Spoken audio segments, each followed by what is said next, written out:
मगाशी तुम्ही नगरसेवकांशी बाहेर बोलताना बोलला की देवाची इच्छा असेल तर महापौर होईल. देवाचं म्हणजे देवाची, मेवाची नाही.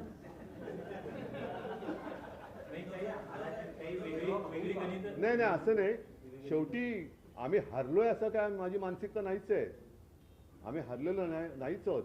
कारण ज्या पद्धतीने ही निवडणूक ते लढले त्याला तोड उत्तर आम्ही दिलेले.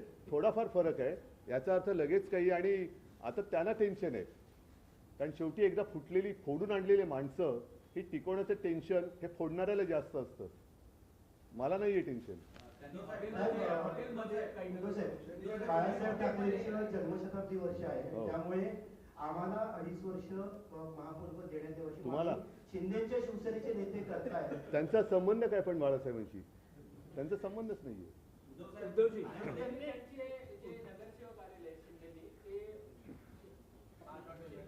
ताज हॉटेल नगरसेवक निवडून आलेले आहेत ते आता ताज हॉटेलला इथे काही दिवस ठेवणार आहेत. काय त्यांना भाजपची भीती वाटते कारण ते जाऊ दे आता जास्त काही न बोललेलं बरं. कारण ते एकदा फुटलेले लोक कधी फुटू शकतात. सगळ्यांच्या संपर्कात असू शकतात.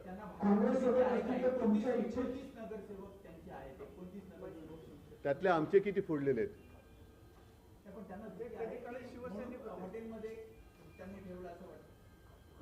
आता ज्यांनी ठेवले त्यांना विचारा.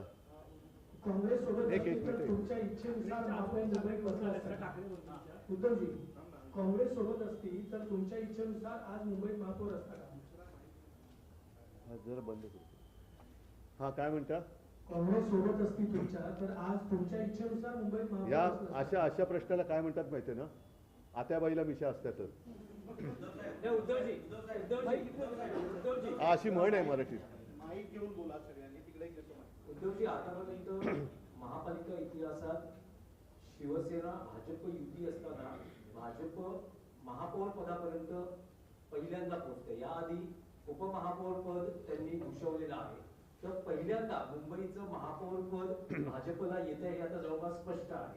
तर त्यावर तुमची प्रतिक्रिया काय की पहिल्यांदा मुंबईचा भाजपचा महापौर होतो. बघा एक सांगतो